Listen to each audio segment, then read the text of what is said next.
നമസ്കാരം. പ്രധാന വാർത്തകൾ.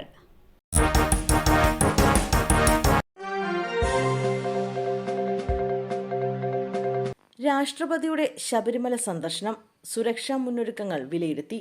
രാഷ്ട്രപതി ദ്രൗപദി മുർമുവിന്റെ ശബരിമല സന്ദർശനത്തോടനുബന്ധിച്ച് സുരക്ഷാ മുന്നൊരുക്കങ്ങൾ പോലീസ് വിലയിരുത്തി.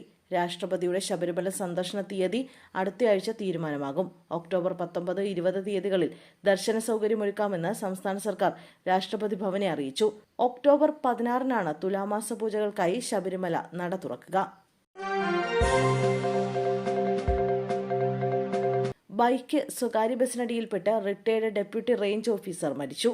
നിലമ്പൂർ വീട്ടിക്കുത്ത് കല്ലേമ്പാടത്ത് വീട്ടിൽ ഹരിദാസനാണ് മരിച്ചത്. 65 വയസ്സായിരുന്നു. ഇന്ന് രാത്രി 7:20-നായിരുന്നു അപകടം. നിലമ്പൂർ ഭാഗത്തേക്ക് വരികയായിരുന്ന ബൈക്കും ബസ്സുമാണ് അപകടത്തിൽപ്പെട്ടത്. ബൈക്ക് റോഡരികിൽ മറിഞ്ഞതോടെ ഹരിദാസ് ബസിനടിയിലേക്ക് തെറിച്ചു വീഴുകയായിരുന്നു. ഉടൻ നിലമ്പൂർ ജില്ലാശുപത്രിയിൽ എത്തിച്ചെങ്കിലും രക്ഷിക്കാനായില്ല. മൃതദേഹം നിലമ്പൂർ ജില്ലാശുപത്രി മോർച്ചറിയിലേക്ക് മാറ്റി. പോസ്റ്റ്മോർട്ടത്തിന് ശേഷം വെള്ളിയാഴ്ച സംസ്കരിക്കും. കൊല്ലം റെയിൽവേ സ്റ്റേഷൻ പരിസരത്തു നിന്നും MDMA-യുമായി യുവാവ് ഡാൻസ് ഓഫ് സംഘത്തിന്റെ പിടിയിൽ. നെടുമ്പന സ്വദേശി ഹുസൈനാണ് പിടിയിലായത്. ബാംഗ്ലൂരിൽ നിന്നും കൊല്ലം റെയിൽവേ സ്റ്റേഷനിൽ എത്തിയതായിരുന്നു ഹുസൈൻ. പരിശോധനാ സംഘത്തെ കണ്ട് കടക്കാൻ ശ്രമിച്ച ഇയാളെ തടഞ്ഞു നിർത്തി പരിശോധിച്ചപ്പോഴാണ് പോക്കറ്റിൽ നിന്നും MDMA കണ്ടെത്തിയത്. 20 ഗ്രാം MDMA-യാണ് പ്രതിയിൽ നിന്നും ഡാൻസ് ഓഫ് ടീം പിടികൂടിയത്. നാളെ അവധി പ്രഖ്യാപിച്ചിട്ടില്ല. കായംകുളം മോച്ചിറ 28-ാം ഉത്സവത്തിന് നാളെ മാവേലിക്കര, കാർത്തികപ്പള്ളി താലൂക്കുകൾക്ക് അവധി പ്രഖ്യാപിച്ചിട്ടില്ല. അവധി പ്രഖ്യാപിച്ചതായി തെറ്റായി വാർത്ത പ്രചരിക്കുന്നുണ്ട്. സ്ഥലം MLA-മാർ അവധി ആവശ്യപ്പെട്ടെങ്കിലും ഇതുവരെ അവധി പ്രഖ്യാപിച്ചിട്ടില്ല.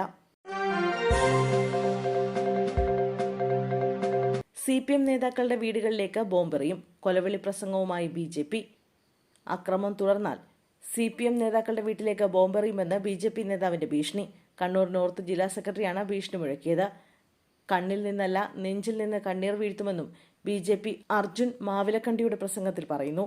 കണ്ണൂർ ചെറുകുന്നിൽ BJP നേതാവിന്റെ വീടിന് നേരെയുണ്ടായ ബോംബാക്രമണത്തിനെതിരായ പ്രതിഷേധ യോഗത്തിലാണ് BJP സെക്രട്ടറിയുടെ ഭീഷണി പ്രസംഗം.